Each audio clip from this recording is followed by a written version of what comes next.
Hey guys, welcome to another episode of the Armchair Racers podcast. I'm Austin Belkey, alongside always is my co-host Kenny Kibbe. We're going to talk about COTA, go over some real racing news, then hit the iRacing stuff. So without further ado, we'll get right into it. The Dover Cup race recap. Kenny, we kind of watched the race together over the Xbox party. What a great race, especially for being a Hendrick fan or just a Chevrolet fan. Yeah, just a total domination on the part of Hendrick Motorsports. And I don't even really remember the last time that all of Hendrick team, all four cars were that dominant. And of course, it was their first 1, 2, 3, 4 finish, which is awesome. Um, they've had some 1, 2, 3s, but not 1, 2, 3, 4s. Um, But yeah, with Bowman winning was actually, in my opinion, kind of a surprise. That would have been him. Obviously coming in, you keep wanting to think that Chase Elliott's going to be the favorite out of these guys. He's won at Dover before, but um, Always been competitive there too. Same with Larson. I remember in 2016, yeah, Larson and Elliott were fighting Matt Kenseth for the win there.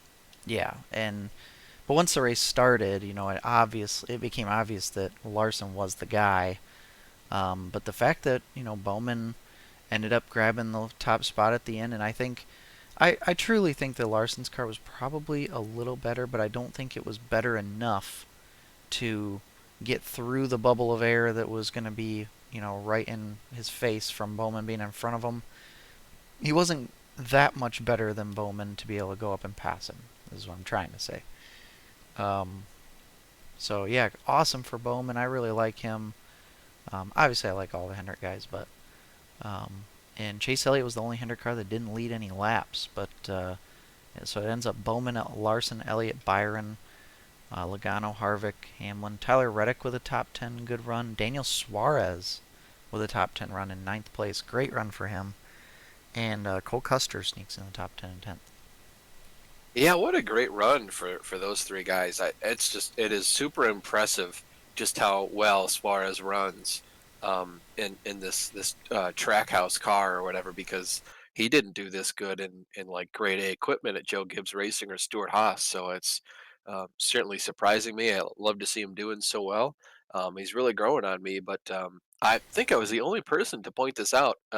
Everyone is saying the last person to finish 1, 2, 3, 4 in NASCAR was Roush back in 2005. But if you remember, NASCAR hadn't implemented the four-car max rule. Um, so they did it with five cars. It took them five cars to finish 1, 2, 3, 4, and the fifth car was in the 20s. So uh, I think Hendricks is a lot more impressive. Yeah.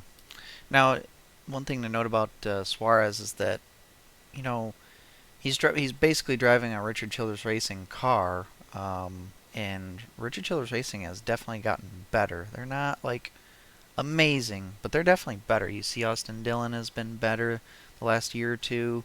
Tyler Reddick's out of the gate pretty decent this year. So you know, I think that's been definitely helping, and I think the Chevrolets in general have gotten better with that Camaro, the relatively new car. So I think all those factors leading in are kind of helping out that 99 team. Also worth noting is Martin Truex Jr. absolute non-factor today, or that day. He did lead 16 laps, but I just, I you think know, that's because he started up front, didn't he? And then he got passed. yes. And he just was a non-factor the rest of the way. P19 for him. Very, very surprising with how good he's been really everywhere, but especially at Dover. Um, also, the only real incident of the race was Eric Almirola had a really heavy impact with the wall That was a after, hard lick. after most likely cutting a right front tire in 3 and 4. And the wrecks at Dover usually are pretty unpleasant, and that was another one. Glad that he was okay, but what a terrible, terrible year it's been for Almirola this year. It's like they'd either have a bad run or he'll have a good run and something bad will happen. Yeah, every time it's like clockwork, and you just hate to see it because you know he's better than that. But at least Smithfield's going to stay with him through thick and thin. So F1 wasn't on last week, were they? No, they were not, but Okay. we You can still talk about this week. The race, of course, is about halfway over, maybe two-thirds of the way. They're on lap 51 and 78 as I speak right now. Interesting qualifying session. The practices were pretty confusing. When I say that, I mean Ferrari being, I don't want to say dominant, but like the fastest car, so maybe dominant. But yeah, Charles Leclerc was putting in great laps, and so was Sainz.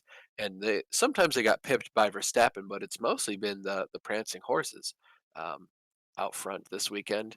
Of course, Leclerc put it on pole, but he was really helped by wrecking his car, and so Verstappen couldn't pip him for pole.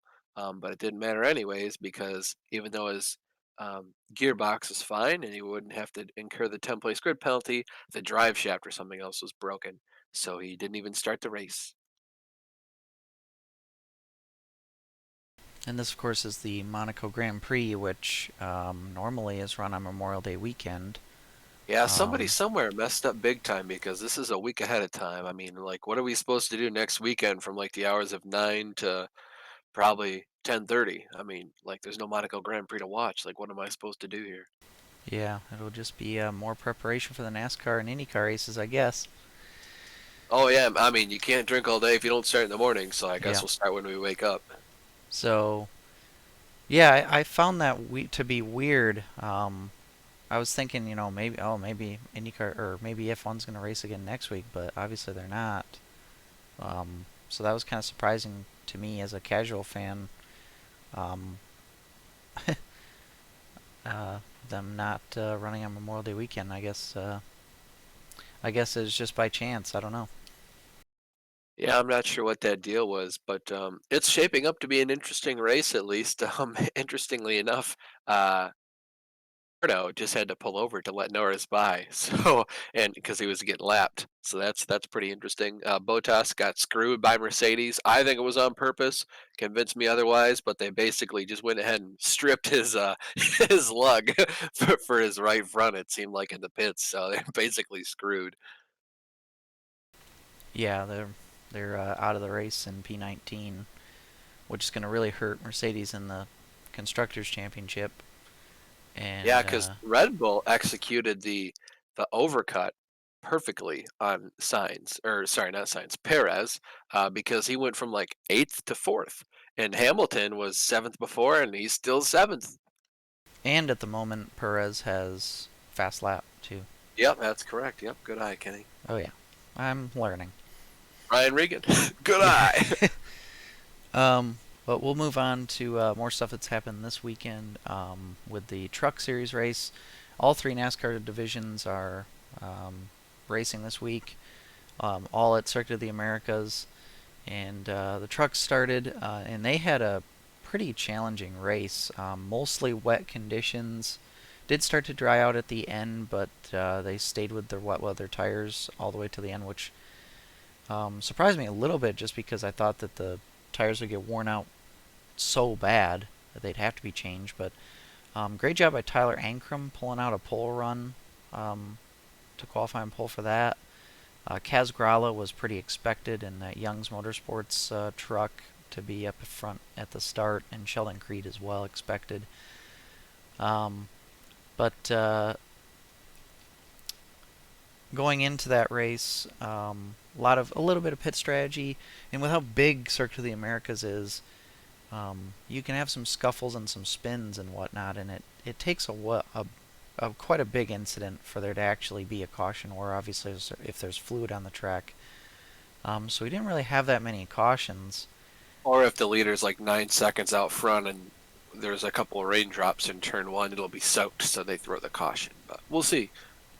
Um, well, the thing is with this race, they deemed it a wet start. So beyond once NASCAR deems it a wet track, whether that be from the start or not, then up and after that, it's up to the teams completely. Oh wow, okay, so NASCAR So, won't ruin this race like they did at Daytona. well, they did it at Daytona because that was deemed a dry start. So they're not. NASCAR had never deemed the race a wet track. I So, know it was just bullshit because Chase Elliott had a 10-second lead over Christopher Bell, and NASCAR's like, you know what would fuck this race up? Caution. well, I'm just saying. I know you're just saying, but I'm also just saying I wish NASCAR wouldn't do bullshit. um, yeah, everybody's a critic. So stage one, Todd Gilliland ended up winning. Some teams, like Sheldon Creed, for example, gave up track position in order to try to win the race because why not? He's got a win in the bank. Um, so notables in the top first stage, Sam Mayer up in sixth. He's going to be quite a guy to watch. He was making a lot of moves. Um, Young guy, still 17 years old, but he'll be jumping into the Xfinity cars once he turns into 18. Stage two was Toyota 123 sweep. Ben Rhodes, Matt Craft, and Derek Kraus. Ben Rhodes is pretty fast, but again, I think he's just way too over aggressive. The guy makes moves where you shouldn't make moves. He doesn't seem to take the time to really set up a pass, and then when he does set up a pass, a lot of times there's contact, and he's not making any friends out there. And not saying you have to have a bunch of friends, but he's just forcing himself to have to work harder for every pass. But then at the end, it kind of became a duel between Tyler Ankrum was out front, and he just used up his stuff. We didn't have any cautions at the end. Kaz Grala got to the lead, and then, well, actually, Todd Gilliland got to the lead, and Kaz Grala was trying to run him down. And Todd Gilliland just ran away with it. He won by about 8 seconds. And interestingly enough, we had one truck go off into the gravel. It was the 18, I believe it was, of Chandler Smith.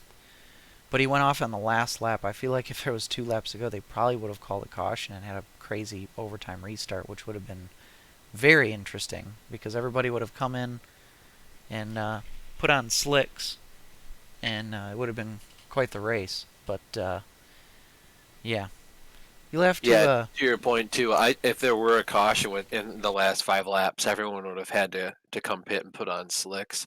There Please, was almost a please, wreck before he took the white flag lap too. please take the floor for a moment while I scold my cat for being an a-hole. Oh, of course. Yeah, to Kenny's point about the dry versus the wet tires, sort of like Formula One last year, and I forget what track it was, but they went there for the first time, and Lance Stroll put it on pole. You kind of want those wet tires to wear out, so they're closer and closer to slicks, because when the track's drying out, you want more of that surface area contacting the pavement, and that's really what gave away the race to Lewis Hamilton back then, is they short pitted Stroll, so he would have new wet tires. But at that point, you really wanted those almost slicked wet weather tires. So keeping those on later would be an advantage. And we did have to see the truck guys; they were searching for that cool pavement at least to try and cool off the tires and get them a little bit wet. Sheldon Creed, you saw him looking for it on the front stretch by trying to go off into the paint or offline in general, just to find some wet pavement. Yeah, I was surprised that those wet weather tires last as long as they did because that track did not look very dry or very wet. Just basically like around turn one looked pretty wet. But then you had heat too. I'm sure the temperatures were pretty high in Texas. Well, I mean, So that's why you want to get them wet, is to just try to cool them off for that instant, that you're in the puddle down the backstretch. So yeah, yeah, they were. I just didn't think there was enough moisture on the track to keep them cool enough. Oh, But at the end there definitely wasn't, and you could see like Sheldon Creed pushed his tires early.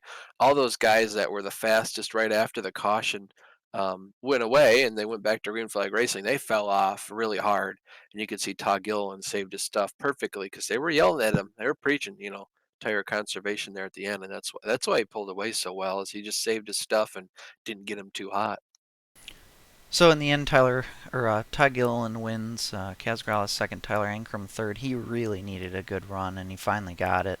He's had a terrible season. Grant Enfinger, talk about underrated.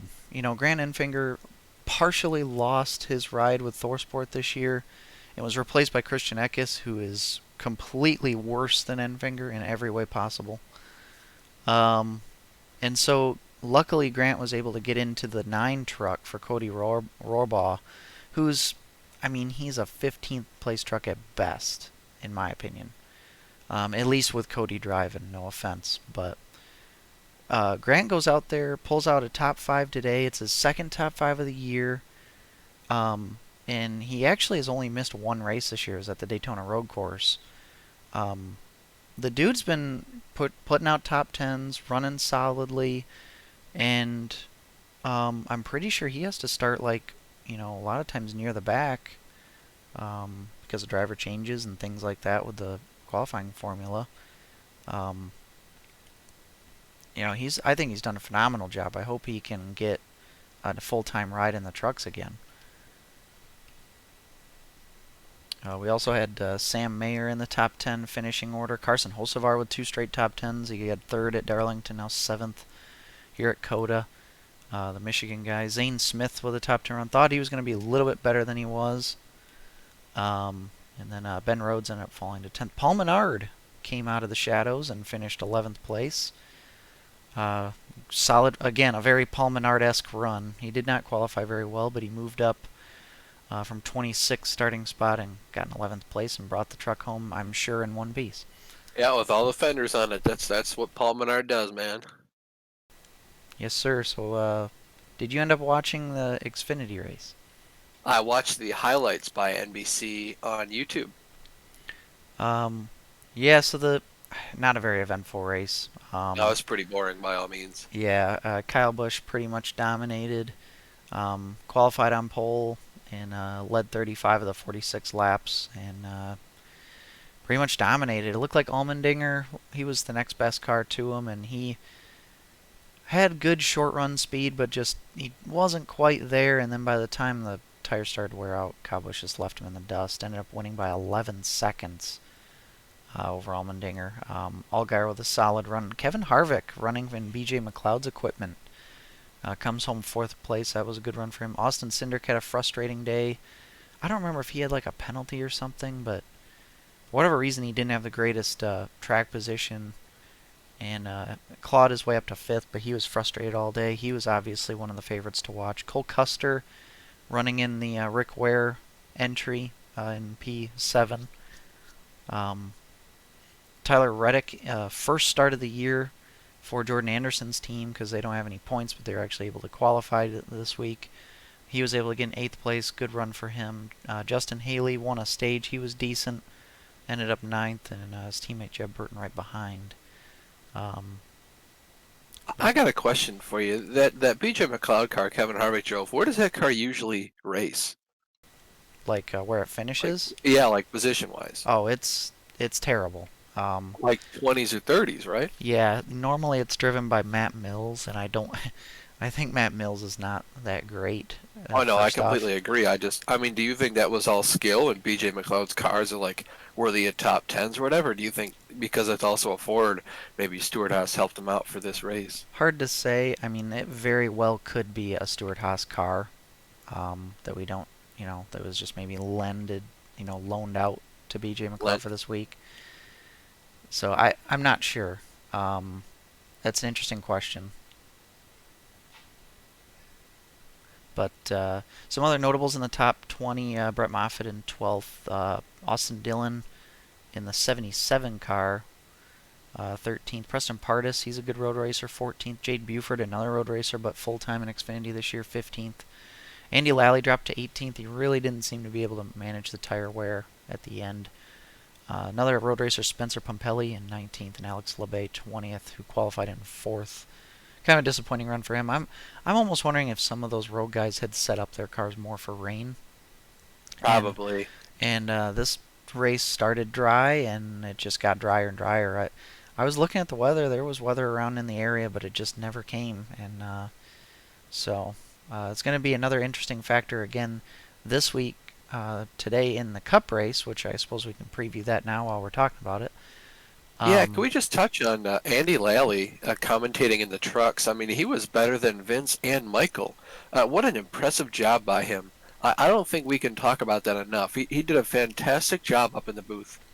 Yeah, I think it makes it makes sense to me that he'd be good at it because I've watched his episode in the Dinner with iRacers podcast. He was very had a very bubbly personality, very funny, and he is driven for Magnus Racing, which they are probably the social butterflies of the IMSA garage. So to me it makes sense that he would be a good talker.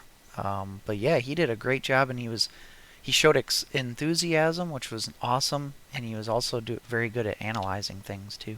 And great insights as well. So I just want to touch on that. And also, Cole Custer spitting out Riley Herbst and turn one in the Xfinity race. I thought that was kind of funny. Yeah, I think Bubba Wallace mistook them for. I mean, I guess they're kind of teammates, but those cars are not teammate cars. It just so happens that Cole Custer's Stuart Haas in the Cup Series and Riley Herbst is Stuart Haas in Xfinity, but those cars are not teammate cars. Right, but like those people should be teammates, you'd think. Yeah, I mean the core base of Cole Custer's team would have been, that would have been Rick Ware's team, but they obviously Cole Custer's pit crew, I'm sure, was pitting that car. Yeah, and I have to imagine it was kind of the same deal as the BJ McLeod. It's like, hey, here's a car you can use, but we want it back. Right.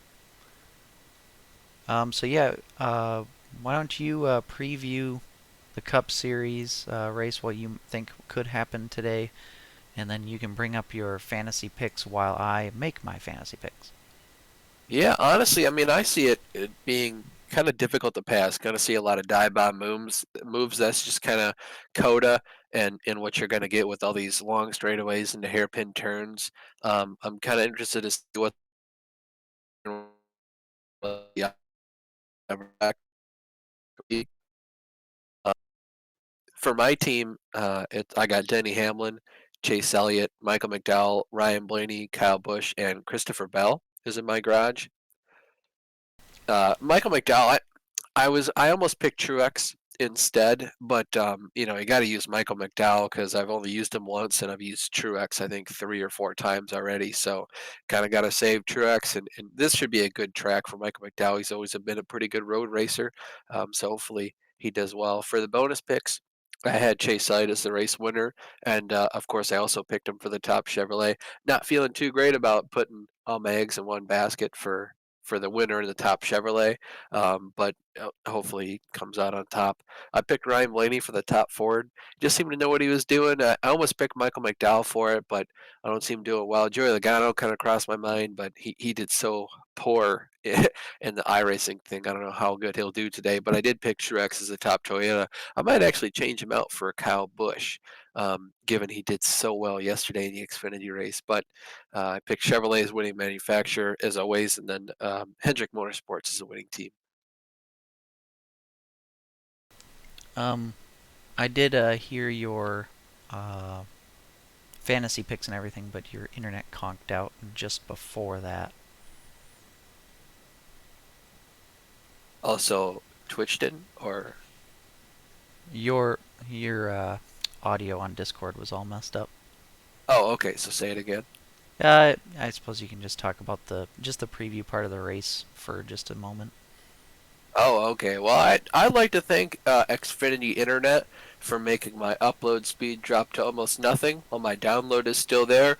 Really makes racing and iRacing difficult when it says I lose the lead for 2 laps and then jump back in, and then people are always like, Austin, your internet's bad by the way you're blinking. Like, well, that's Xfinity. It's a real crime how they can do this. I don't know what's going on, but it's always this time of year. Same thing happened last year, so go fuck yourselves. And also, you can't tell them anything is wrong because the entire backbone of their company is just people that have no use for their own time and just help out other people, which I don't mind helping out other people, okay? But when you rely on people who you don't pay to do all your dirty work for you, I think that's pretty slimy. Yeah, you tell them. Just saying. Well, you can't tell them. That's the problem. Ah, yes. Well, It's like the government. this little mini rant has given me just enough time to Also, if I make could my rant about picks. something else, Kenny, how dare you not pick your team? You've had all week to pick your team, and you wait until right now. Well, I finished. Jeez, these squibs. I finished. Oh, good job. So Fast. I'm kind of taking. It's a little bit of a risk because I'm going with some underdogs who may suit to this track well. Um, but I'm kind of trying to save some of the the big boys for the other races coming up. So my picks are Chase Elliott, which is not really a sleeper pick, but the other some of my others are I have AJ Allmendinger in the Colleague car. Hopefully he can gain a lot of spots. That's the one thing I worry about is some of these guys that are starting deeper in the field may struggle just to get the track position, but it all kind of depends on cautions and Well, stuff. but they're qualifying too, Oh so yeah, that is true. Yeah, I forgot he about that. might start in the top 10 or something. You never Yeah, know. I totally forgot about that. I'm so used to no qualifying.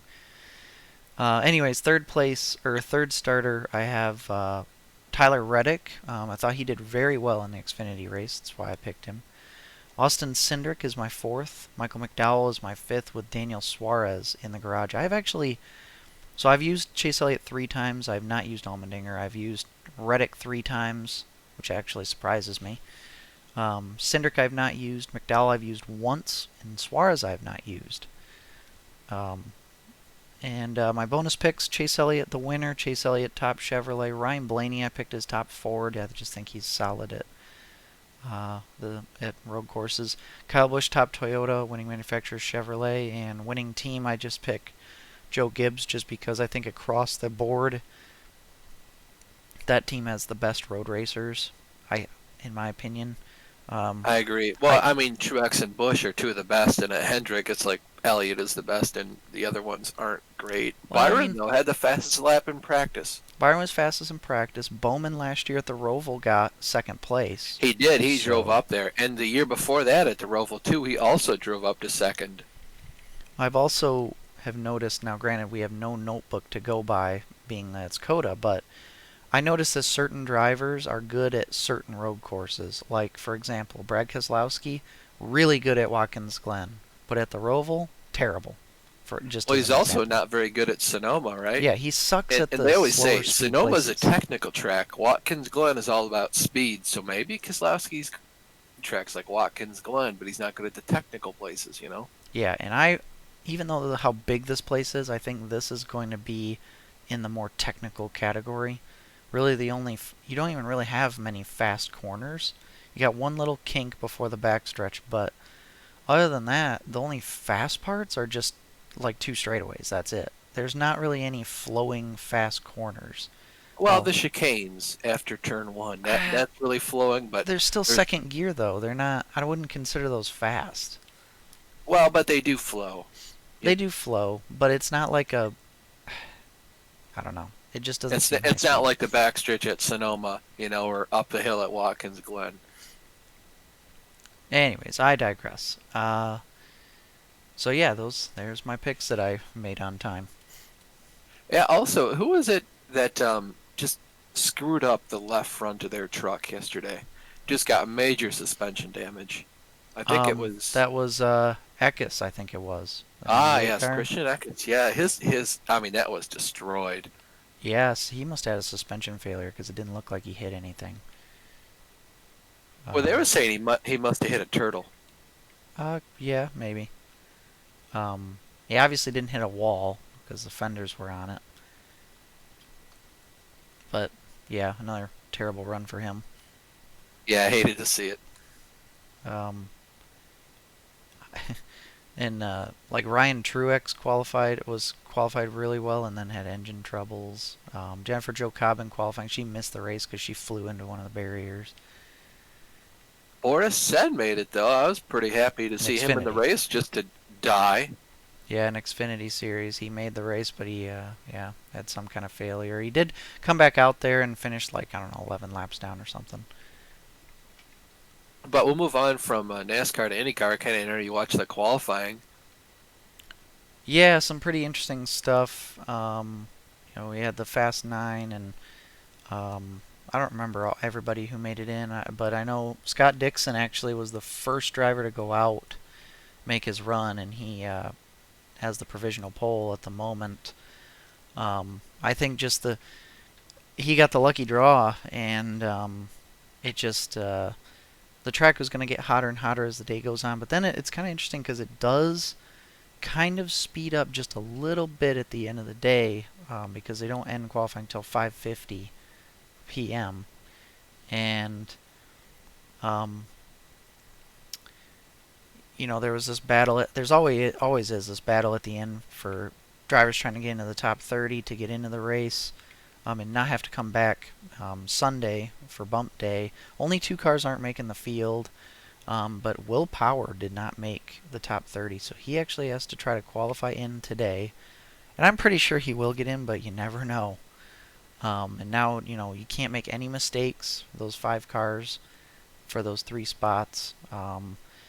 And one car that I'm really pulling for is Simona Di Silvestro. She's running all kinds of different racing series. She's running in IndyCar, I'm pretty sure IMSA, V8 supercars. Um, she might have even run some NASCAR at some point.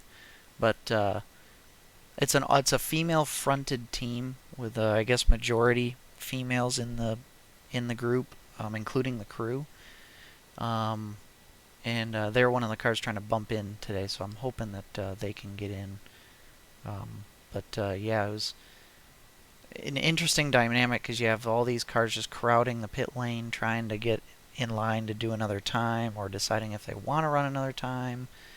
And if you want to go on the priority line, you have to give up your previous time.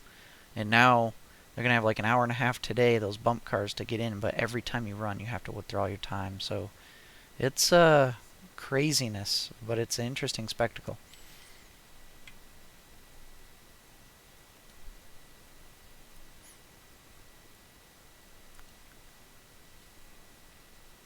Did you do Uh, any viewing of the IndyCar qualifying? no, I did not. Everything I'm hearing from you is the only source of information I have for IndyCar right now. Unbelievable. Well, Yep. qualifying I believe starts at like 1 or 1:30 today. And they'll do the bump drivers and then they'll do the Fast 9 after that. Which Um, actually works out perfect, I reckon, because NASCAR qualifying starts at 11, then IndyCar qualifying starts. yes. Did you watch the IMSA race in Mid-Ohio?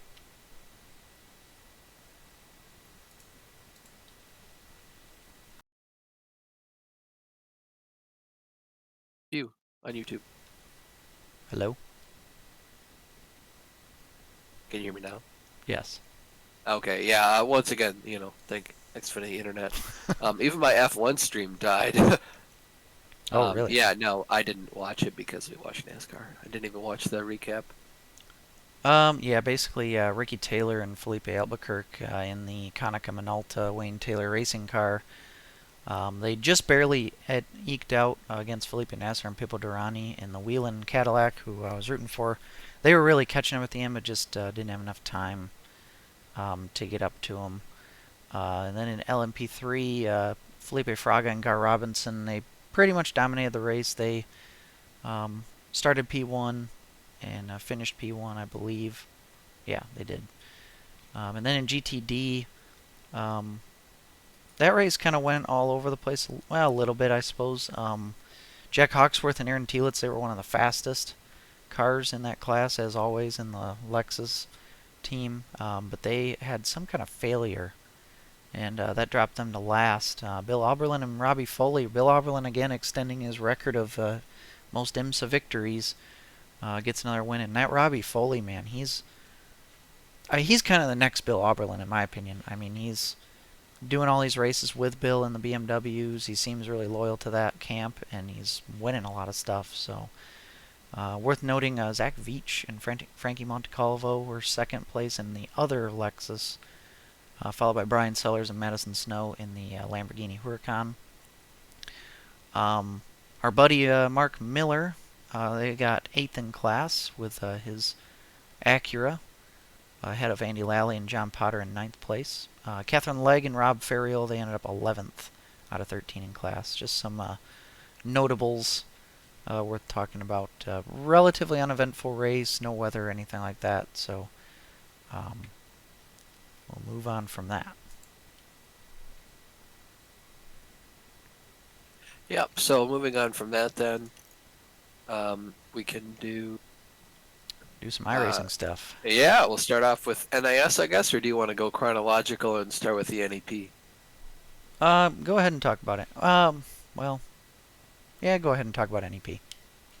So yeah, NEP was at Mid Ohio this week. Again, we're kind of following the actual IMSA schedule, so we're kind of racing the race the week of, and we put it on pole. Luckily, my fast lap was able to beat the only lap that JP was able to put in. I mean, the man's a robot. He is pretty much flawless. So to be able to go out and qualify is pretty cool, especially to beat him by the 2/10 we did. And his fast lap beat my banker lap, so it's a good thing the last lap counted. Otherwise, we would have been second. And then at the start of the race, once again, Xfinity Internet always there to help me out. I started glitching, my upload speed dropped, and so kind of raced him. And I know with the downforce on the cars, the draft was going to be huge, so I kind of had to block him and put as much dirty air on him as I could. And unfortunately, with me blinking out, he didn't have any dirty air going into turn one. And then down the backstretch, he kind of didn't know where I was, and I tried to stay to the inside just to say like, if you want to pass me, you got to go around the outside because I'm not gonna move around a lot and block him, but I am gonna pick my lane and just stay there and not react to what he's doing. But we went into turn one, and I don't know if I went too fast or he just packed air on the car too. But of course, when the internet's glitching out like that, it doesn't communicate well with the actual. There goes the internet again. We'll just sit in silence and wait for him to come back. It is ridiculous. Hey, you're back. That's just ridiculous. It's stupid, is what It it seems is. to be happening more often than it used to. Well, last night it didn't happen at all during the races, so maybe it's catching up. Catching up for lost time. Yeah, yeah, it's making up for it. Because I mean, it never happened during the races last night. But Man, yeah, it's so I go into turn one. I just went right off the track. I don't think I broke too early because I didn't pull away from John going into turn one. I just like went bloop, bloop, bloop, off the track, and I think that was partly to blame with me, like on the screen, like jumping up and down or whatever. But yeah, so I had to drive back through the GTE field and then had to start passing prototypes. And John had like a 10-second lead on us after that, and I could get it down to 9 seconds. But then we'd hit weird track and then I caught up to Dale, and even though he's literally an entire lap down to me already, he just wanted to stay there and give us dirty air and not do a goddamn thing. So, gonna have to race him differently in the future because I don't know what he's doing. Like, I realize he's racing for fifth place, but like, there is a race here and you're not in it. So, like, get out of the way, Dale. But that really ticked me off because like that dirty air was costing me like a second or lap or something. That's just how much faster I was than him, and it's hard to pass when you're entirely reliant on downforce like we were. So that was pretty sucky, and I had to make a lot of ballsy moves to even make any headway on John to catch him because he's a robot, man. He doesn't make mistakes often. Um, and then you got in the car. He handed the car over to Evan. I'm not sure if my in lap was faster or Evan's out lap was bad, but we caught Evan by 4 seconds during the pit cycle, and the rest of the race is yours. yeah. So I came out probably what 3-4 seconds behind Evan, and then 7 seconds. oh, okay. But we caught him pretty quickly. He was having some problems in traffic, so I was getting up to him, and then we got to like a few seconds behind him, and then he had a problem with a GT car or something. Went off the track, and by the time he came back on, I slipped right past him, and then we had like about a second and a half lead on him for the majority of the rest of the race. But we did have to make one more pit stop, and I just decided to, go for it. We need to pit anyways. No chance in saving, and he just Evan made a few mistakes, and I think one of them ended up being quite costly. At the very end, he ended up with a lot of damage on the front end and just kind of limped around because he was so far ahead of third place. He just decided to stay out and limp around. But we ended up actually beating him, lapping him on the last lap, so we won by a lap, which is pretty cool. And yeah, I just focused on not making mistakes. I probably wasn't the fastest, but um, I prided myself on getting 0 X's in that race, and that's exactly what I did. And just try to be as consistent as I could and keep the car under me and just bring home to the finish. So 2 wins for Squibbles Autosport in 3 races, which is cool. Definitely could have been 3 for 3 had some things not worked differently. But yeah, do you have any idea where the next one is? Yeah, we're at Detroit. Oh yeah, Okay. that's gonna be another one that's a lot like Mid Ohio, very tight and congested with like no runoffs. So that's gonna make things worse. Yeah, we're going to be hitting the wall a lot and probably have multi-car pileups, but we'll see what happens. Just going to be a race where you pretty finish where you started. Right. Unfortunately, but it should be a fun time. I really like the circuit. It's a really fun, really fast circuit, but it's just going to be tough to manage traffic and get through it in one piece. But I'm up for the challenge. So in F1, Max Verstappen has just won the Monaco Grand Prix. Carlos Sainz second. Lando Norris third. With Hamilton in Paris. seventh. Yep, Paris was fourth. Hamilton was seventh with fastest lap. He And hasn't finished yet. He could always rack out in the last corner and not even get points. and that lady does not know how to wave a checkered flag. That's all I gotta say. Hey, Kenny, she's doing her best. All right. Is she though? Oh, it's Serena Oh, it's Williams. Serena Williams. Oh, that's Kenny, you are a real piece of work now. well. She plays tennis a lot. That's a racket to her basically, and you should Uh, be nicer. that's yeah. That's disappointing. It was also a pretty good headwind, so it's hard to flirl it around. Anyways, cool for Verstappen to win, and maybe and he'll take the points lead, but just barely. Yeah, only by 4 points, I believe. Anyways, we will move on to NIS. Will be next. Yeah, so we were at Circuit of the Americas. There was only 3 splits on Wednesday, and it's based off your road iRating. Which my road iRating's not that great. It's somewhere around like 2,000, but we still ended up being put into split 1 out of 3. So there was a huge competition gap. I was number 23 out of 35 cars, and the number 1 driver had a 7,200 iRating. So it was He started like 28th, and he almost won the race. He was yeah. only 10 seconds behind at the end. Yeah, he did basically a last to first challenge and nearly got there, so that was pretty crazy.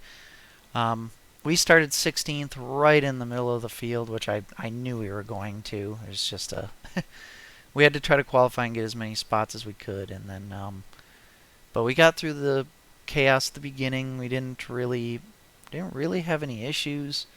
Um, we did end up with 11 incidents just from going slightly wide off the track. I did clip some curbs a little more than I needed to at times, but didn't damage the car. And what was that? Damage is splitter. Yep. So, and then you played the pit strategy, called me in a little bit early, so we could do the undercut on some guys, and that seemed to work out pretty well. Like there were guys that tried to do an overcut, and they were way back by us. So we were actually up in the top 5 at one point, and then just kind of dropped at the end. Lost like 2 spots in the last like lap and a half, which kind of sucked, but it was alright. It was good to just get out of there with a solid finish. We ended up P12, gained some more iRating on the road side. We're actually at 1863 for the road iRating now. But I was plenty happy with that. So we'll move on to the next one, which will be Charlotte. Yeah, 600 miler. And since I'm thinking about it, I'm going to take a look at the standings to see if our buddy Steven T. Johnson ran another time. Because I thought that he was in our race, and he didn't He was do. in the race. Yeah. Well, I think he might have gotten wrecked once or twice. Just starting that far back. I believe he did actually. I think that the number 1 car guy actually hit him once, and that pretty much, he didn't qualify great, but he got hit, and that really hurt his chances of doing better. So you hated to see it. I think there might be a session that you can run on Sunday, but as it stands right now, we are 7 points ahead of Steven T. Johnson. So that's cool. And then The top six, including us, all have 14 weeks counted, so we're not going to get caught by anyone else, really, unless they rerun. Third place is Aiden Yoder at 2158 points, so he's just over 200 points behind us, so he's still a ways back. So, yeah, looking pretty good so far.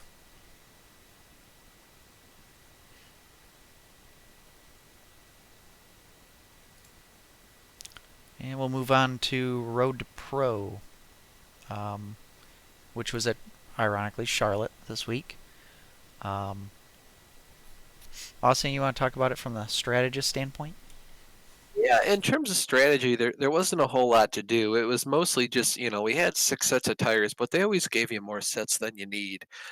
So it's mostly just see how many times we can make it on fuel runs, which the fuel run was about 50 laps. Calculated that pretty easily. Luckily for us, you had a green flag run, so the first 15 laps are green. You just do linear interpolation to see how long the fuel will go, and I got 50 laps on the dot almost. So that was pretty good, pretty easy to get that. And then yeah, once we found out it was 50 laps on fuel, it's basically a three stopper. Um, a bit, 50, 100, and 150. But of course, you don't want your last run to be just 17 laps, so you offset that. Um, just so you can try undercut the field and make the most of those new tires. And luckily we did because your setup from, I think, VRS was just terrible. We knew it going in, but there wasn't much that we changed about it. But your right front was way too cambered. It just got too hot. And it was worthless at the end. Unfortunately for us, we pretty much did an entire fuel run at the end of the race, and we were set pretty well to do another undercut at the end and probably eke out for sure a top 10, maybe something better than that, definitely better than a top 15. Just unfortunate, I guess, that caution had to happen, and those guys are racing for nothing. I mean, 26 and 27th or something, and they wrecked each other. So hate to see it, but of course they didn't try to wreck. Yeah, like um, we needed one of two things to happen. We either needed um, it to go green all the way till the end there, and um, be able to do that undercut one last time because then they would have less time to come up to me. Or if we were going to have that caution when we did, we needed more cautions. We needed to end up We having a short run we to the did. end. Yeah, you had a short run truck, which is interesting based on how you run. You're more of a long run kind of driver. But yeah, we That's the needed more cautions. That was the first time we ever wanted more cautions. yeah, that's the thing with the open setup stuff is um, you know especially how we do it where we kind of just jump in with a setup and whatever it kind of is, it is. You kind of have to cater your driving style to what the setup's going to give you. And I could tell that we were fast for the first probably third or even half of the run, but second half it just tailed off so far, and I could tell that it was bad enough to the point where if I was going to back up my pace so much to allow me to somehow have pace at the end of the run, it wasn't going to be worth it because I was going to have to be so slow at the beginning that I wouldn't even, my truck still wouldn't be good enough at the end to actually go up and pass people. Um, if it was on the loose side, I could probably manage that and just back up my pace and have a good truck at the end. But since it was so tight, it's really hard to back up the pace enough to also still be quick enough and to be able to make up spots at the end. So I just kind of stuck with my driving style, drove relatively hard all the way to the end, and lost a couple spots at the end, but we ended up P11, and again gained some more I rating. We're back up. Well, we were still above 4,000, but we're up to 4049 again.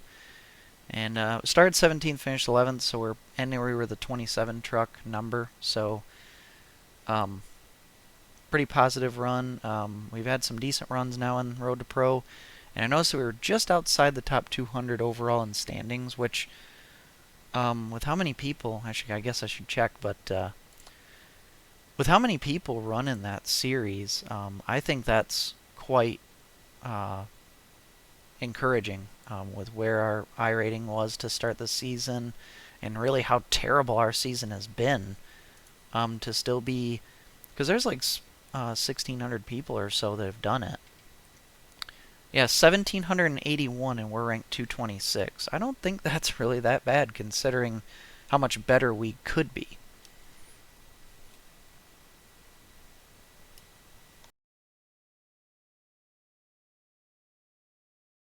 Yeah, I mean that was I don't know. It's just and to start the runs, like you were loose like everyone else, probably just as loose, and you had to baby it on throttle just as bad as everyone else did, and it sucked that we got so tight at the end. It just killed us.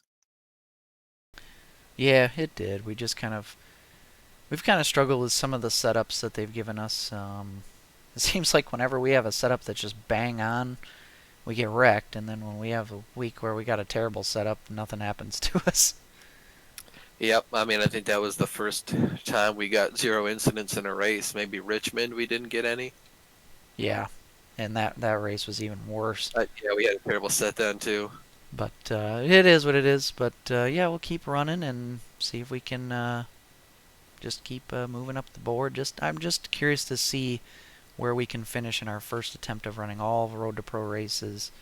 Um, and because I know that we can do much better, I can have a higher I rating going into the next year, and if we can have all clean races, I know we got a lot of work to do, but I'm just curious to see how high up the board we can keep going.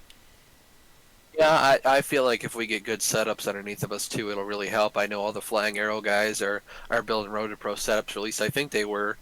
They might have stopped, but I know they were looking into it, so maybe we can try hang out with them and maybe build some good sets or whatever, because they're really smart guys that know what they're doing. But we'll move And of on. course, Oh, I can only learn so much about them. right. But we'll move on to the BRL related things. Austin, you can take it away. Yeah. So this week GTRL was at Laguna Seca. Love that track. Corkscrew is one of the best corners on iRacing. Any simulator is just really fun. It's hard to get it right, but when you do, it's a lot of fun. So I put it on pole by half a second. I would have been a whole second, but again, next when the internet crapped out and I had zero upload to tell the sim that I got a 20.9. So that sucked, but I still had the pole. So I guess it didn't hurt. Um, I went into turn one, um, almost lost it. I guess I need to start breaking a lot earlier than I think for turn one at every track, every time or something. I don't know. This wasn't a problem before, but I had like almost a 10-second lead and going in. The Corvette was like really weird on braking. Just got really, really loose in the rear end. And I wanted to put the brake bias more to the front so it'd get in easier. But of course, then the braking distance was like way too long. And I was like, I just need to be more careful getting onto the brakes. So I put it back up to where it was stock. Um, and like you could stop sooner, but it was really, really uneasy on the brakes and going to the corkscrew. I just got loose and went off the track and lost it. And then I spun out. So I was basically up the hill in the corkscrew and I was like, oh, that's fine. I'll just spin turn it. But I got no grip. Like I put it in first gear and I just mad it and I just go nowhere. And I guess I was too stupid at the time to think about putting it into reverse and just rolling back onto the track and then going. But by the time I got it spun around, Ben and Brennan had already passed me, and I went in the pits that lap because I think I had damage, but I was like, oh, I got to do something. So I just pitted, took my fast repair, and then I put in qualifying lap to the end, and I caught him by probably 10 or 20 seconds on that raw pace alone. And then Brendan went in first, and he went in the pits, and I should not have passed him, but I did because he took tires, so he came out 22 seconds behind me, and then so I had second on lock as long as I didn't spin out, and then Ben went into the pits and he got speeding on pit road. So at that point, the race was mine. So it's pretty cool how I lost it being stupid, and then gained the win back. So it's we got really lucky. But yeah, probably the craziest race we've ever had there that I was able to come back from it and still win it. So that was cool. Still on pace to get the 50% wins in that league, which I think will be cool. But we go to Suzuka next week, and that is by far one of my worst tracks. I forget, do you have 1 or 2 weeks left in that? Just the one, just the one. So after Memorial Day, we're going to Suzuka, and that'll be it. And then we go to the GT4 cars. All right. Are you planning on running that? I'll run it if I'm home. Sometimes it's just easier to go hang out with my friends. And if I get a little sloshed on Friday night, maybe I don't wake up as early on Saturday like I used to, and then stay there and hang out with them longer, or not have to worry about getting home super early, or just if I have weekend plans in general, um, like when we go to Road America, well, that's a holiday, but yeah, I won't really need to worry about getting home. So we'll see, we'll see. But I plan to run it and run all of them and see where we place. Not a big fan of the GT4 cars, but according to Ben, they're not all as crappy as the BMW seems because it's just tight, and I don't enjoy tight race cars. Yeah, and I have not run. I don't know if I've run even a single lap in any of the GT4 cars. I bought them. I just haven't raced them and haven't run any run any races or anything. It's kind of weird because like when I played Forza, I loved racing cars that were like touring cars and stuff that was kind of that speed, which a lot of times you're fighting a tight condition in a lot of those cars. But in iRacing, I'm with you on that. I can't stand a tight race car. Yeah, it's weird. Well, it also, I mean, we were holding the wheel. I think when you played Forza, did you do a wheel and pedal setup or controller? I did controller, which maybe that's part of it. Maybe I've ever since I think Forza 6 came out, I had a wheel and pedals, and it was always force feedback usually. So if something was tight, I just would hate to drive it, and I would just not drive it anymore. So, but yeah, the TCR, there was the Chevrolet Cruze, and I think Forza 7, maybe even Forza 6. I love that car. So much downforce, and it might have been front wheel drive too, but I didn't mind it too much. But yeah, in iRacing, you can really tell when something's all-wheel drive or front-wheel drive because you get some of that torque steer, and it's oddly like tight. So I can't imagine I'll like the GT4 cars, but we'll see. If they're all tight, anyways. I know they're not. I think they're rear-wheel drive, but yeah, I drove one on the test day, the BMW, I think, and I hated it. But we'll move on to BRL. You were there again to try coach me. Of course, Lanier is pretty much your place. It's your track. You're the best there, and you can even ask JR, and he'll tell you. Kenny's the guy to follow around and learn stuff from. So luckily, I'd asked you for pointers during the week, and all that stuff really helped out. The street stocks, I pulled up that results tab. Joe Segala started on the pole. Kurt was second, and Jeffrey Harden was third. I started sixth, of course, finishing third last week. And we were on the outside to start the race, so that was unfortunate. But at some point, we were able to get down and slide in behind James. We were all just kind of playing foul the leader. Joe was still out front at that point. And there was just a huge checkup at the front. And I think Matt almost got into Justin, and then James almost got into Matt. And then I got into James because we were all just nose to tail. And I spun out James, and there was no caution because it's linear. We were off the track. Fortunately, James and I were both able to keep going, but I still feel bad for hitting him. I don't try to hit people, even if there's nothing I could have done. I just feel bad for it regardless. Um, so we got turned around and luckily we were both able to keep going. There was a caution later in the race so that kind of stacked up the field again. We were able to re-rack, and luckily I think I was on the inside for that restart, so that was good.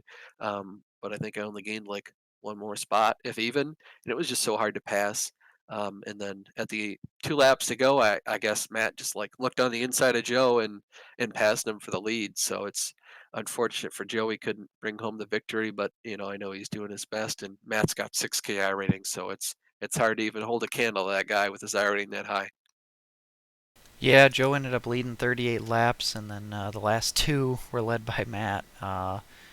And then it was Justin Morton, Donnie Moore, yourself, James Lowe, J.R. Shepard, and Jeffrey Harden. So chances are it's going to be pretty tough to beat J.R. next week if he shows up, because he'll be starting right up in the front. But yeah, it was a good recovery for you. That was kind of the story of the weekend, was to just kind of set back at the beginning and then recovered for a decent run at the end.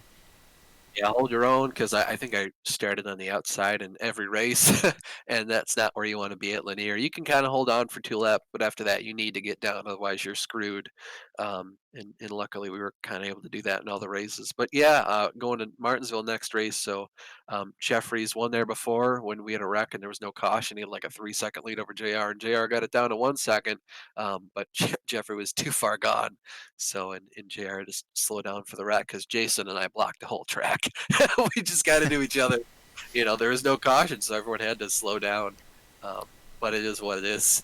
So yeah, and James is starting third, so he's got a pretty good shot at doing well too. So Yeah, it will be. This will be an important race for you because you are 9 points ahead of James, but James, like you said, is going to start a few positions ahead of you.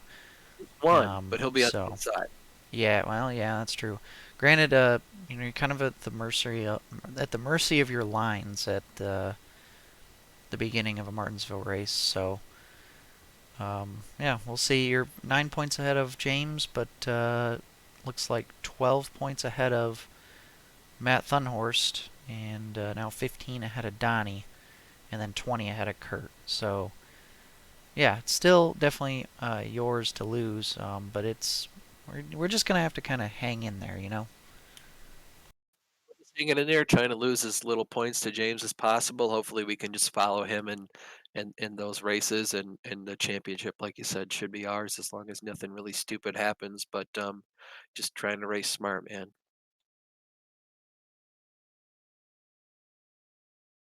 But we'll move on to the Tour Modified Series.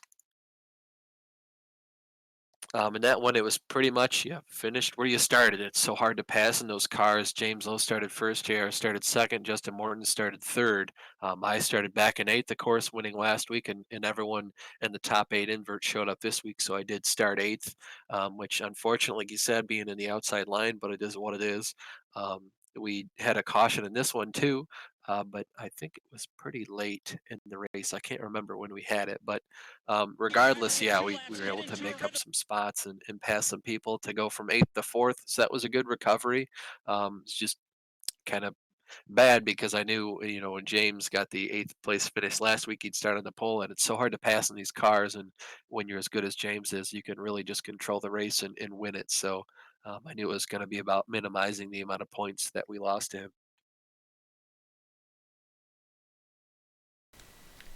And quick update: I have turned on the Cup Series qualifying, which is going on right now. So, and they are on a dry track at the moment, but skies look pretty gloomy. 21 minutes left in the first round of qualifying.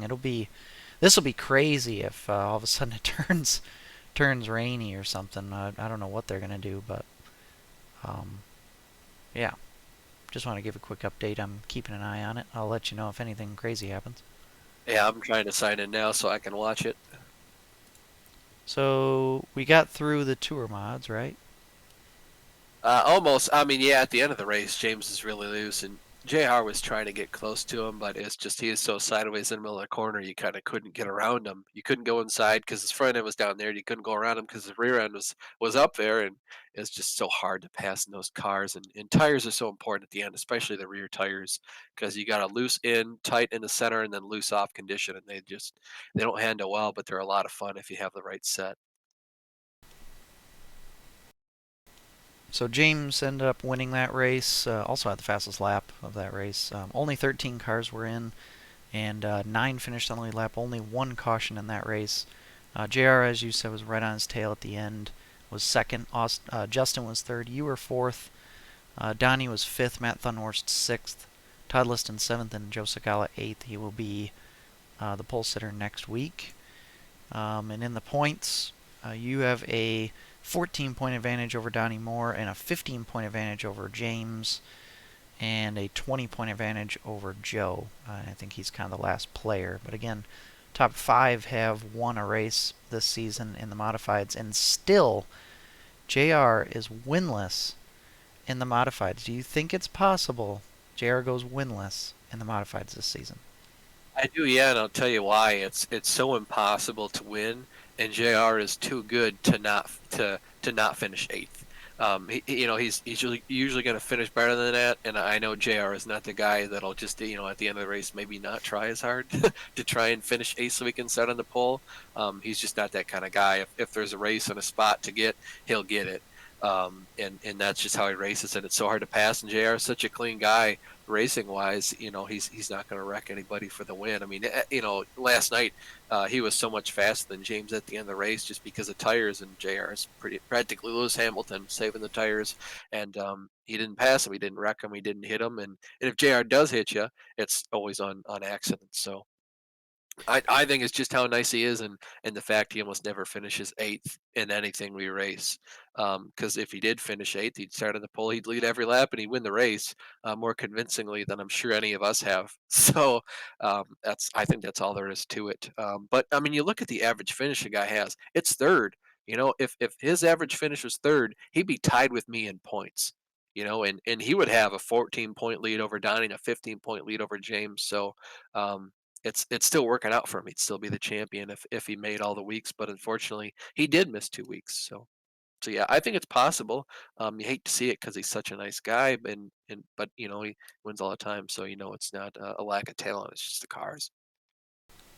Yeah, and I think it's a good point of yours too, is that, even though he doesn't, if he doesn't win, usually he's going to be like second or third, so he's still going to have to pass six, five, six cars Cars to for that win, second or third spot, so right? it's always tough, and yeah, it is what it is. Quick note on Cup qualifying, even though it's very early, still 17 minutes left in round one of qualifying. Out of my fantasy picks, Allmendinger, Reddick, Cindric, Elliott, and Suarez are all in the top 12 right now. How about that? Yeah, good job, Kenny. Way to toot your own. I'm kidding. That's a good pick so far. Even I mean, I'm surprised Chase Elliott is only fifth fastest, but he's a good long run guy in these road courses, so we'll see what happens. But yeah, your team's looking pretty stout. And our buddy Frank is in P12 right now, but I'm sure that's going Yeah, to and change. don't forget, you can always change cars up until the start of the race. We haven't had qualifying for a while. It used to be, depending on practice and qualifying, is how I pick my teams, but we haven't been able to do that for an entire year. This is true. So yeah, you could make some changes if you wanted to. Too. Anyways, move on to the Grand National Series. In the Grand National Series, Adam Shane started first, Steven Spies started second, Jeffrey Harden started third. I started fourth, finishing fifth last week. Um,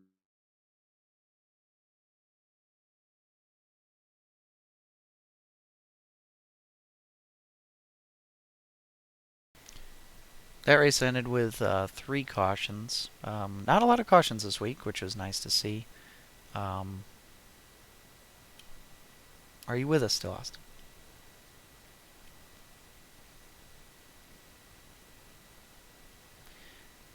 Some more technical difficulties, I think, on Austin's part. I will take the floor. Anyways, with Austin, I was driver coaching a little bit again. He started fourth on the outside line, and we're at Linear Raceplex, which is can you cool. Yeah, I can hear you now. I was just going to talk Thank a little bit. goodness. Xfinity is a pile of shit today. I don't know why, but yeah, we started fourth. Steven and I had the top lane rolling pretty well for the first 2 laps, and after that, I don't know if Steven gave up or if he just didn't want to use his tires, but after that, we were basically at the mercy of him being boxed in. We got Freight Train pretty good for a while until the first caution, I think, um, and that was just unfortunate. Um, but after that, I think we restarted like third or fourth, maybe even fifth. I don't know, quite know where we were. But we had the first green flag run, and uh, I think I passed Jeffrey, and then I was able to pass Steven. I was second. I was catching at him pretty good. Every lap, I was getting closer and closer and closer.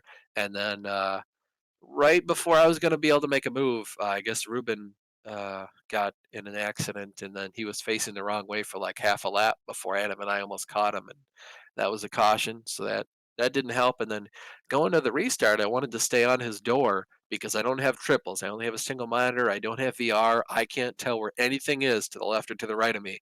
So in order to restart well, I have to stay on that guy's door to see where they are. And it's also a disadvantage to be, you know, 3 car widths up the track from him. And I guess Adam didn't want that, so he just kind of straight lined me like you do in dirt racing. So I didn't appreciate that. I don't know if he was trying to do that or what, but so basically he just straight lined us and then just pulled down and went. I don't know what that was about, if he tried to or not. Um, but yeah, so that really sucked. And then we got freight train for a while, and basically had to find a spot to slot in. I did in front of Steven, and then after that, um, almost green for the rest of the race. Still in fifth, and then Adam. I was about to pass Adam, and then there was a wreck, and luckily I was in fifth when the wreck came out. So after it restarted, I was able to snatch fourth away from Adam, and Steven followed me through. I think past James, uh, and then it was basically just follow the leader. I don't think I had anything for the top three guys. I think I should have, but Jr. basically pulled away with the lead, and then I should have been able to have a shot to pass Matt, but Justin basically I think he let Matt down, and then Matt attacked Jr. And then after Matt couldn't do anything, he let Justin have a run at Jr. And then because Matt didn't try for too long, gave up right when he needed to. He basically his tires were still okay enough to keep going, so I couldn't really do much with Matt, and we basically just came home fourth. Yeah, at the end, on the last restart, it basically, JR, Justin, Matt, you, and Steven did a really good job of hanging with you guys too. You guys ran away from the field. You ended up, James was another 4 seconds, 3.5 seconds back But James from you started on the guys. outside. He had to slot in, and then he was behind Todd, and he got past Todd, but then he came off the corner, and he got really sideways, and then Todd passed him again, so he had to pass Todd again. Yeah. Um, it's just not his best race, but of course he's doing what he needs to do. He's got such a enormous lead. Um, Enormous. huge, enormous, whatever. Yeah, I think he was kind of once he got that spot, he probably knew he wasn't going to catch you guys on outright pace, so he was probably going to try to save his stuff in case we got a late caution or something. That'd be stupid to try to run us down, you know. So, And he's harder than that, so he's just gonna ride where he needs to. so going into next week, Jeffrey Harden ended up 8th, so he'll be on the pole with Todd Liston, and he'll be second. Good run for Todd this week. He started 13th, got up to 7th into that invert, so good run for him. Michael Lemieux just missed out on the invert. He started 16th, finished 9th. But so then James will be third. That'll be a good starting spot for him at Martinsville. Then Steven Spees, then you, Matt Thunhorst, Justin Morton, and then JR, who's very, very good at Martinsville. So just a few weeks left in the season, and looks like James has an 18-point lead over you now, and you are 5 points ahead of Justin Morton. But yeah, James just has to keep having decent runs, and he'll win the championship. But we'll keep plugging along. Pretty much afford to finish last in one race, and Justin and I still most likely will not catch him, and the points will, we'll probably be like 2 and maybe 3 or 4 points behind, respectively, if even. But it's pretty much his championship to lose, and I don't know if the guys in the booth are trying to make a big story out of it. And that's what they need to do, but it's very much his championship and a runaway. He basically is doing to us what you did to him last season. He's going to win the championship by like an entire race Yeah. or 2 seasons ago, whatever. But yeah, Um, but we'll move on. We're out of the iRacing stuff now. We'll talk about some video games. I've been playing a little bit of MLB 21. That's really the only game I've been playing lately. Um, I've been playing my franchise with the Tigers for the 2021 season, and I've noticed something. I've noticed that we've been very streaky. Like we started out okay, second or third in the division, and then would lose like 8 out of 10 games, and then would drop to last in the division. And then all of a sudden we won like I don't know 4 or 5 in a row or something, or like 7 out of 8 or something like that. And now we've shot back up to like second or third in our division. We're still quite a ways away or behind our division leaders. But we've been okay. I had a few injuries.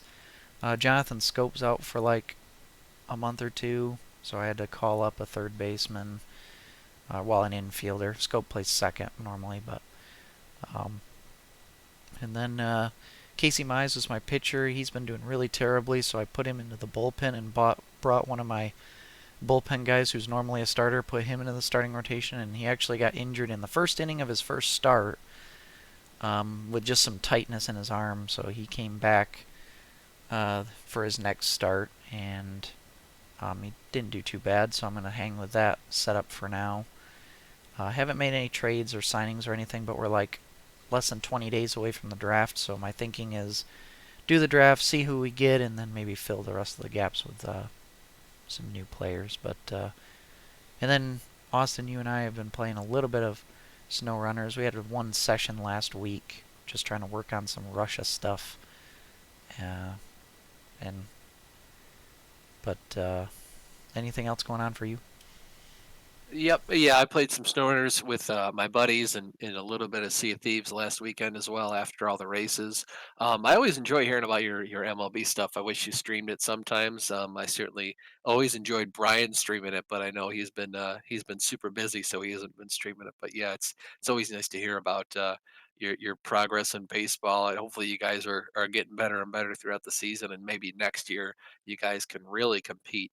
Um, but as long as it's fun, that's all that matters. So that's good. Yeah, my franchise is going a lot faster than Brian's normally does because I only play one every 6 games. So it makes it so I can have a different starting pitcher that I'm using every game. Um, and so I'm almost 2 months through the season right now.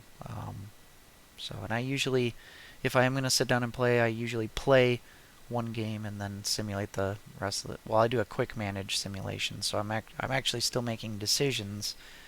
I don't just hit simulate. And then by the time I'm ready to play my next game is usually when I stop playing. Yeah, it's been fun. I'm glad I can play a AAA baseball game on Xbox again. Yeah, it's been a hot minute.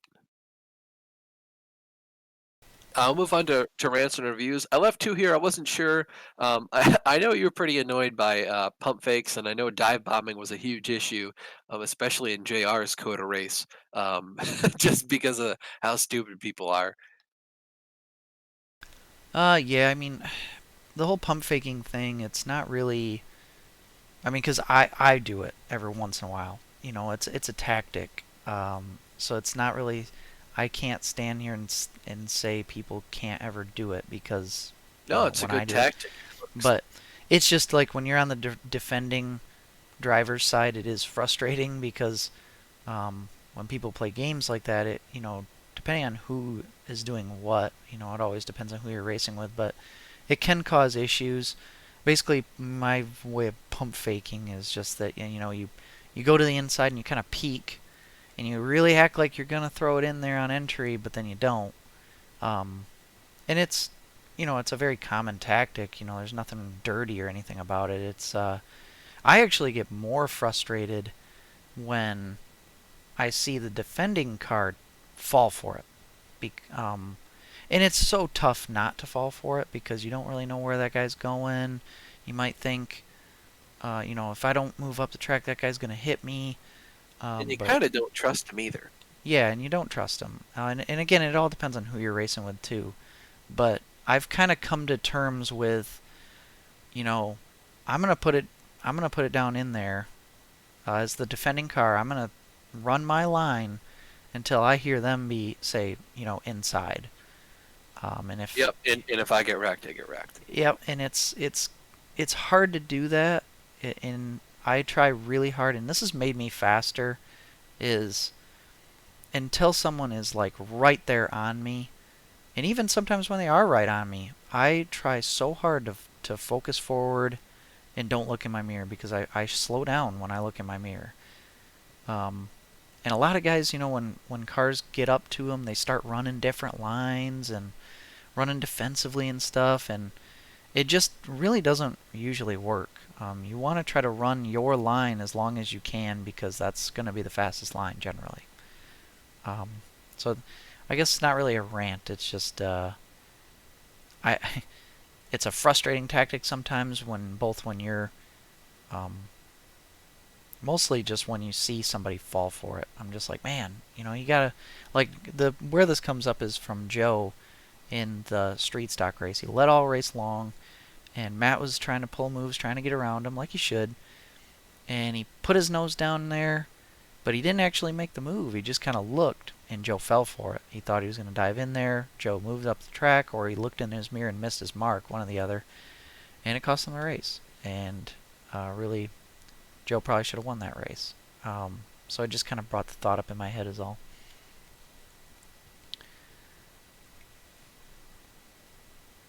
But we'll move on to um, modeling, unless you have a take on any of the ranting.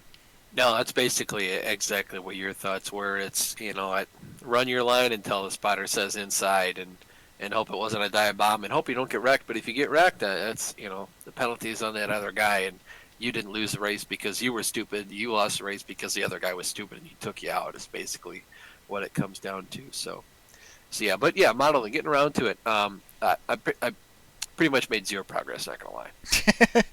Well, you I can made at a least little bit talk. of progress. You can at least say which cars you're working on right now. Yeah, so I mean, same things before, just the Miller genuine draft cars. Rusty Wallace's car, the Pontiac from '91, and Brett Keselowski's 2018 throwback to Rusty Wallace. Um, I did some work on the chassis, did a little bit of painting of the tinier parts, and glued a couple parts into the chassis. I haven't put any primer on the body. I should probably do that today, or at least in the future. But I just don't feel like doing it. Getting around to it, and it's a hobby. If I force myself to do it, it won't be fun anymore. So I don't really mind slowing down and not working as hard on it. But it is what it is. Hey, at the pace that you've been making models, I totally don't blame you for taking a few days off, because I've been pretty impressed with how quickly you're able to put models, get them put together, and how good they end up looking. Like they don't look like crap work. Yeah, I mean, for me to put them together at the pace I was, building one every 2 weeks, it's pretty much I get done with work and I basically put in like 2 or 3 hours most nights. So probably 5 days out of the week, I'll put in like 2 or 3, maybe even 4 hours of work, and it's just I don't feel like it. I guess I don't know. No, I'm sure if you kept that pace up, I'm sure you'd get burnt out. So it's for your Well, I kind health. of am burnt out. Is Yeah, it's gonna be a positive thing for your health if you can't take a break. yeah, and I'm happy with the progress I've made. So it is what it is. I'm not too upset. And yeah, lastly, the visit, your visit over here to Muskegon is an official go, huh? Allegedly, yeah. I finally I asked my dad if he thought it was a good idea, especially driving all the way over there for Memorial Day weekend, just because how bad traffic is normally. At least I'm not going straight up I-75. Usually that's really bad. I'm just going like pretty much straight west and a little bit up, so it shouldn't be too bad. And basically just committing to it. Do you have to take I-94? I probably will. Odds are it's going to tell me to take like 696 or something. Yeah, cause I can look. yeah, 'cause I-94 sucks too. Um, but anyways, yeah. So far out of our group of like iRacing friends, you've met Matt Chinaski at Mid Ohio, and That's it. that's it. That's nobody else has met anybody. So next week I will meet you for the first time, and then I'm planning on meeting Brian, and we have tickets bought and everything for that. And you are going to meet Brian as well in 4th of July weekend. So it's really cool to finally start to actually meet some of the friends that we've made on iRacing. And Yeah, don't I? Kenny. Looking right now, it's 696 and it turns into 96. So I pretty much just take 96 all the way to your house. Yeah, once it's I-96, and 696 might be fine too, but I-96 is not that bad. 131 sucks. I-94 sucks. And oh, once you get onto 31, which you will when you get closer to my house, 31, like, traffic isn't horrible, but the road sucks. It's funny because it's only the section that's north of the 96 interchange. So basically, the only section that you have to use is gonna suck. That's funny.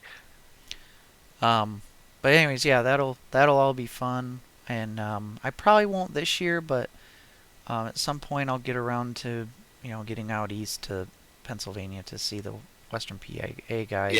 we're definitely gonna have to go in the future because I want to see Zane, Chris, Ben, Matt, Tim, Yep, and and Al. nothing's gonna stop us. Yeah, Al, and nothing will stop us because I assume we're just gonna go to Jennerstown, and like I think Corey's out there, and some of the other guys from NEP are out there too. So I don't, nothing will stop us from seeing more guys if they're there. Yeah, and I would like to go to Lernerville, which is kind of in that area too. But yeah, that's some more plans I'll have to make at some point. But yeah, so while Cup qualifying's going on, the F1 race is over. Max Verstappen victorious, as we said earlier. Um, yeah, I'm excited to watch the Cup race and the IndyCar qualifying finish up this Sunday. And yeah, good episode. Didn't have to make up 2 weeks of content, so it wasn't as long as the last few episodes have been. But I will make sure to today get. I'll try to get next or last week's and this week's episodes of this podcast uploaded to our to YouTube, which is Kibbs KIBBS. But yeah, good episode. Any lasting thoughts? And no, I think that's all from my side. All right. Well, we'll I don't think we will have a podcast next week. It's I don't It'll be know. a special edition if we do it, and it won't be legitimate, and Yeah. it'll probably just be really stupid. Yeah, so I'm not sure if we'll be able to have anything next week. We will see. But anyways, everybody have a good rest of the weekend, and we'll talk to you later. I'm your host Kenny Kibbe, along with co-host Austin Belkey. This has been the Armchair Racers podcast. We'll talk to you later, and Godspeed.